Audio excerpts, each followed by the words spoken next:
Hello दोस्तों, आज हम बात करने वाले हैं यूपी कैडेट की। जो भी बच्चे एग्रीकल्चर से बीएससी करना चाहते हैं उनके लिए यह फॉर्म है।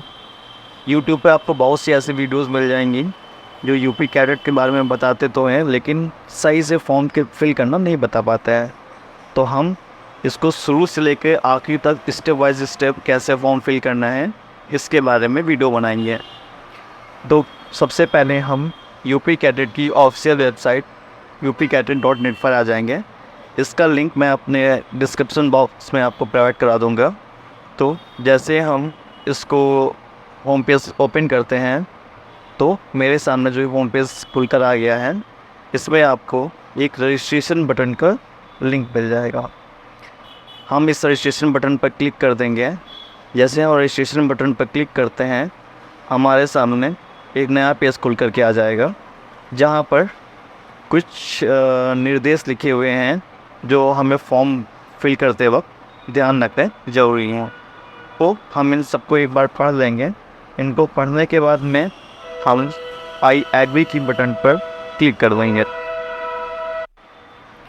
आई एग्री की बटन पर जैसे क्लिक करते हैं, पीछे हमारा एक पेज खुल करके आ जाएगा। यहाँ पर देखिएगा, हमें न्यू रजिस्ट्रेशन के नीचे कुछ डिटेल्स मिल जाते हैं। यहाँ पे सबसे पहले हमें अपना प्रोग्राम सेलेक्ट करना है। प्रोग्राम सेलेक्ट करने इसमें देखेंगे हमें 3 ऑप्शन मिल जाते हैं। पहला यूजी कोर्स के लिए है, दूसरा मास्टर्स कोर्स के लिए है, और जो इसमें थर्ड ऑप्शन है वो पीएचडी कोर्सेज़ के लिए है। हमें जो भी कोर्स सेलेक्ट करना होगा हम उसको सेलेक्ट करके आगे प्रीवियस क्वालिफ़िकेशन पर आ जाएंगे। जैसे मुझे यूजी करना है तो मैंने यूजी सेलेक्ट कर लिया। आगे प्रीवियस क्वालिफ़िकेशन पर जैसे आया तो इसमें कुछ ऑप्शन खुल के आ जाएंगे कि आपने इंटर किस में किया है। 10+2 आपका पीसीएम में है या पीसीबी में है, या आपने एग्रीकल्चर से किया हुआ है, या आपने आर्ट्स में किया हुआ है। इसके बाद में तो हम अपना क्वालिफ़िकेशन सेलेक्ट कर लेंगे। इसके बाद में आपसे क्वेश्चन पूछेगा कि आप उत्तर प्रदेश के निवासी हैं या नहीं। अगर आप उत्तर प्रदेश के रहने वाले हैं तो आप यस कर देंगे, अगर आप उत्तर प्रदेश के रहने वाले नहीं हैं तो आप नो कर देंगे। इसके बाद में हम जिस भी कैंडिडेट का फॉर्म फिल कर रहे होंगे हम अपना फुल नेम फिल कर देंगे कैपिटल लेटर में। इसके बाद में हमारी जो भी कैटेगरी आती होगी, कैटेगरी में आप ओबीसी, एससी, एसटी, जनरल जिसमें भी आते होंगे वो कैटेगरी आप सेलेक्ट कर लेंगे। इसके बाद में हम अपनी डेट ऑफ बर्थ सेलेक्ट कर लेंगे। आपकी जो भी डेट ऑफ बर्थ होगी आप डाल देंगे। इसके बाद में हम अपना ईमेल एड्रेस फिल करेंगे। ईमेल एड्रेस हमें वही फिल करना है जो हमारा चालू हो, क्योंकि इस पर एक ओटीपी आएगा। ईमेल एड्रेस डालने के बाद में हम दोबारा एक कंफर्म ईमेल करने के लिए कि आपने ईमेल सही डालना है, आप फिर से ईमेल अपना फिल करेंगे। इसके बाद में आप मोबाइल नंबर अपना फिल कर देंगे। मोबाइल नंबर फिल करने के बाद फ़ोन कैप्चा फिल कर देंगे। इसके बाद सबमिट बटन पर क्लिक कर देंगे। जैसे हम सबमिट बटन पर क्लिक करते हैं, एक प्रीव्यू पेज खुल करके आ जाएगा। इसमें हम अपना फिल किया हुआ डिटेल्स एक बार पढ़ लेंगे। इसके बाद में चेक बॉक्स बटन पर क्लिक करके कंफर्म बटन पर क्लिक कर देंगे।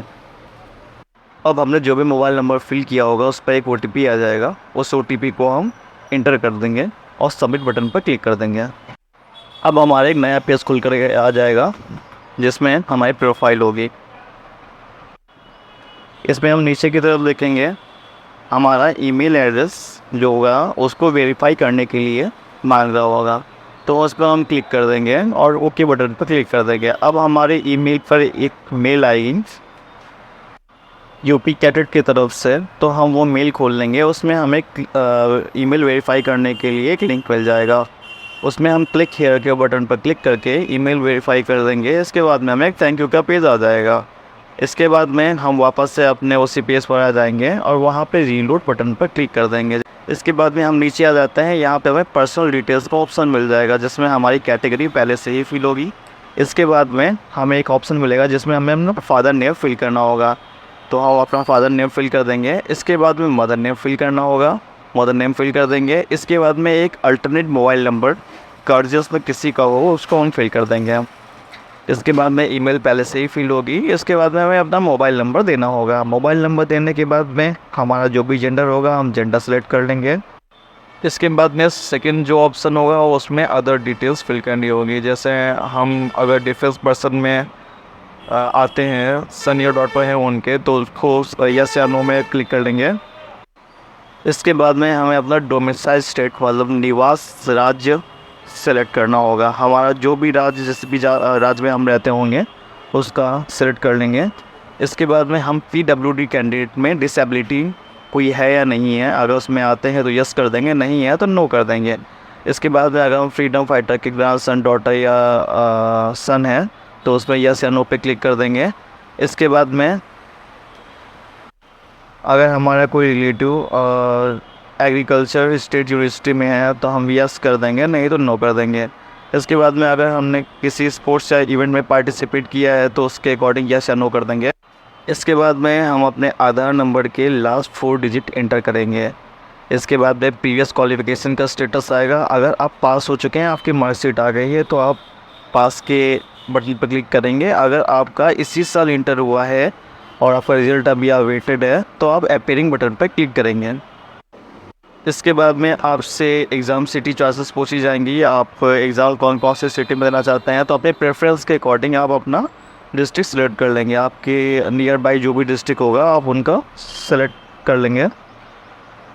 इसके बाद में हम अपना एड्रेस फिल कर लेंगे। हमारा जो भी एड्रेस होगा हम एड्रेस लाइन 1 एड्रेस लाइन 2 में उसको फिल कर लेंगे। इसके बाद में हम अपना स्टेट, सिटी या डिस्ट्रिक्ट, उसके बाद में पिन कोड एंटर कर देंगे। इसके बाद में अगर हमारा परमानेंट एड्रेस सेम है तो हम चेक बॉक्स पर क्लिक कर देंगे और उसके बाद सबमिट एंड नेक्स्ट बटन पर क्लिक कर देंगे। हमारा एक नया पेज खुल करके आ जाता है जिसमें हमें अपने डॉक्यूमेंट्स अपलोड करने हैं। डॉक्यूमेंट्स में हमें सबसे पहले अपना स्कैन फोटोग्राफ अपलोड करना है, सिग्नेचर अपलोड करना है, राइट इंडेक्स फिंगर अपलोड करनी है। इंडेक्स फिंगर हमारा थंब और मिडल फिंगर के बीच की में जो फिंगर होती है उसको हम इंडेक्स फिंगर कहते हैं। इसके बाद में हमें 10th का मार्कशीट या सर्टिफिकेट डेटा प्रूफ के जगह पे अपलोड करना होगा। इसके बाद में हम अपना आधार कार्ड अपलोड करेंगे और फिर अगर हमारा डोमिसाइल सर्टिफिकेट है तो हम उसको अपलोड कर देंगे, नहीं है तो उसको छोड़ देंगे। इसके बाद में हम क्लिक हेयर टू पे पर क्लिक करके अपना पेमेंट कर देंगे। पेमेंट करने के बाद में हमारा जो है इसका फाइनल प्रिंट डाउनलोड होकर के आ जाएगा। उसको हम फ्यूचर रिगार्डिंग अपने पास उसकी एक प्रिंट कॉपी निकाल करके रख लेंगे।